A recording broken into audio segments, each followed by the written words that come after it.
How many times have you told yourself that you wouldn't be able to have a conversation with a native Spanish speaker because you're only a beginner?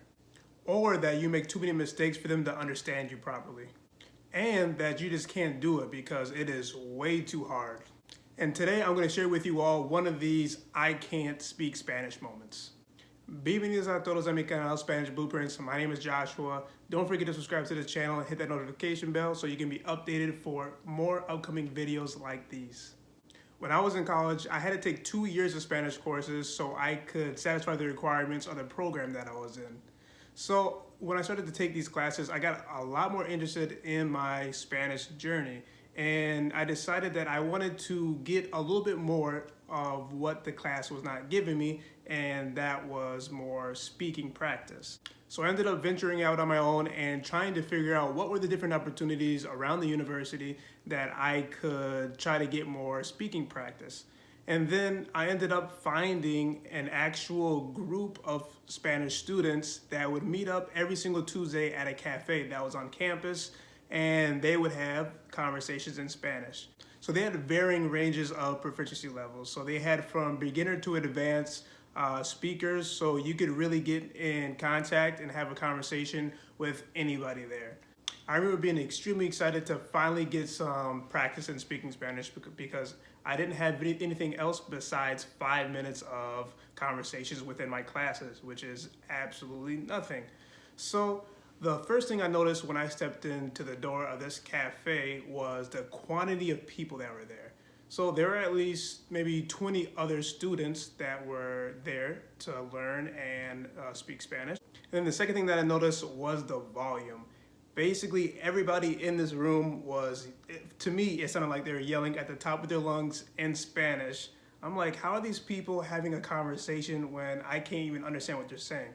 So that made me a little bit nervous, and then I ended up having a conversation with one of the organizers there, and they got me connected to one of the students. Then we went and found a spot, and we began to have our conversation in Spanish. So just about some basic topics, what our likes, what we were studying, and things like that. I was extremely amazed by how well she was able to speak Spanish. She answered the questions that I asked her, just very good and descriptive. I was like, oh, she must be on like such a higher level than I am. She must be studying every single day. I don't know what else she's doing, but I want to be like her. Then as we continued to have our conversation, I kept getting distracted and a little bit annoyed because the students on the right side of me, as I said earlier, were extremely loud. So it made it very difficult for me to understand the person that I was speaking to. And then that made me even more discouraged and uncomfortable because I came to this place to have a conversation with someone, and here are all these people yelling at the top of their lungs and not allowing me to think straight so I could have my conversation. So we ended up ending our conversation, and then I just kind of sat back for a little bit and looked at the crowd and just taking it all in and realized that I didn't really understand a word they were saying. Not only were they speaking loud, but their vocabulary, their sentence structures were a lot more complex than I ever could imagine speaking myself. And I kept asking myself, how are these students getting to such a great level of Spanish? I started when I was about 13 years old. Then I took classes in high school. Now I'm at the college level. And for some reason, I still can't understand even my counterparts in my class. So my conclusion was just that I wasn't going to be able to get it, and that I wasn't really meant to be in this conversation with all these other students because they're just too advanced for me, and they had been, probably studying in Spain or I don't know, in like Mexico for a study abroad or something. So I probably shouldn't be here. So with that last thought, it took me right out the door. And then I think I went back to that group maybe once more, but after that, I didn't go back. I was like, you know what, this is too difficult and I'm not gonna be able to have a conversation with them, so there's no point in being here. So in the end, I just decided to not seek any more opportunities to increase my speaking skills outside of class. So any of those skills that I would want to increase, I would just, do it within my class. I would just study on my own back at my apartment instead of, being around other people. And the reason why I tell you all this, because I've had so many circumstances where I was not able to enjoy the conversation or even attempt to have a conversation in Spanish because I was just too afraid. I had too many things going on in my mind that restricted me from having that conversation. So one of the biggest lessons that I learned from this experience was that I need to stop having so many negative thoughts about myself when I am trying to speak or if I'm trying to increase my reading skills, whatever the case may be. Because obviously my goal is to speak Spanish, so why would I give up this amazing opportunity to be with other Spanish students who are able to help me, correct me, and help me with my conversational skills, and being able to do that every single week, once a week, for I think actually they had it for the first and the second quarter, so I would have been able to do that all the time.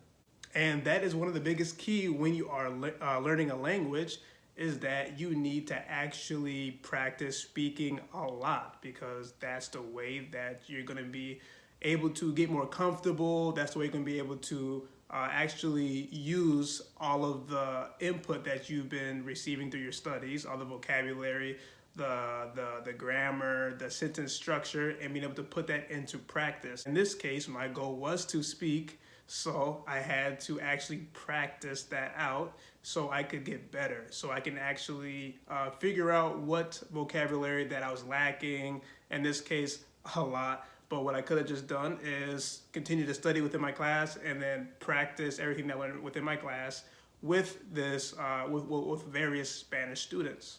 And then another big thing that I took from this experience is that I was not being accountable for my own comprehension, and I was blaming everybody else for how bad that my Spanish was. Well, it wasn't really bad, but that's how I thought it was. So for example, when I was talking with that student in Spanish, I was saying, oh, I'm not able to understand you. Everybody else is being way too loud. I can't get my thoughts together, and I can't hear you, and I can't understand you either.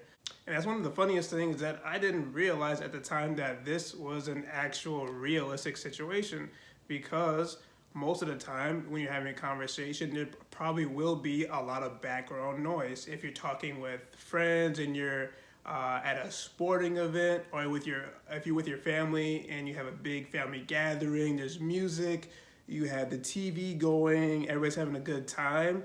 So that's just something that I didn't take into account. Especially when I was traveling when I traveled to Mexico and the Dominican Republic, because there's always a lot of music going on in the background when I was having conversations. Or like when I was in Mexico, I went to a lucha libre fight. So if I was trying to have a conversation with the people that I was with, I was going to have to drown out that whole crowd that was yelling, singing, they were banging on stuff. So that's just normal. So that's something that I just need to be aware of, that there might be a lot of noise in the background, and it won't just be like a classroom setting where everything is quiet and it's just you and a few students, or it's you with the instructor and they're having a conversation with you. And one of the last big lessons I learned from this experience is that I was comparing myself to other Spanish learners way too much.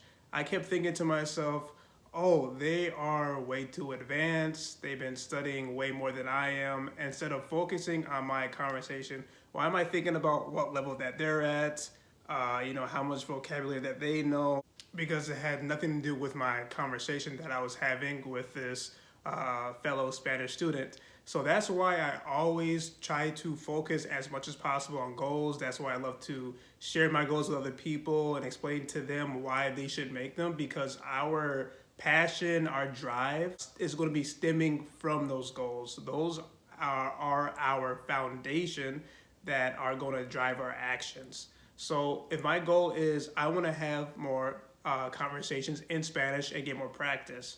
So if that's my focus, that's what I would do with that Spanish speaker. So instead of thinking of what everybody else is doing, I'm going to be focusing on making sure that I am getting the practice that I need, making sure that that I am trying to figure out how to better my pronunciation and how to get more vocabulary, and asking that Spanish student more questions, or asking other people who are there within this group questions on, how did they reach their level, for example.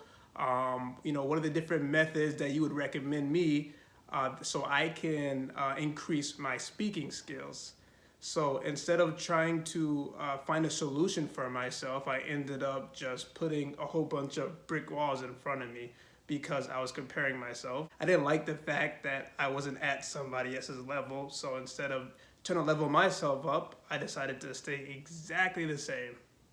So after this whole experience, I decided that I really needed to change my mentality and my perspective on the way that I was studying and the way that I was looking at my Spanish journey.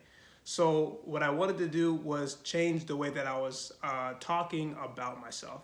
So instead of saying that I can't speak Spanish, I'm gonna say sí se puede. Yes, I can. Instead of saying that, oh, I am only a beginner, I'm gonna start saying, hey, I am on my Spanish language journey and I am increasing my language skills day after day. Instead of saying that other Spanish learners speak way better than I do, I'm gonna start saying, hey, if I study very effectively and I'm productive, I can increase my speaking skills as well. I hope my experience helps all of you to stay motivated and not talk poorly about yourself, and to really focus on what your passion and desires are, so you don't have a lot of background noise and distractions dragging you away from those different actions that you're going to be doing within your study sessions that are going to propel you to reach your goals. If you found value in this video, please give it a thumbs up. I appreciate you all for listening to this video. Hasta luego.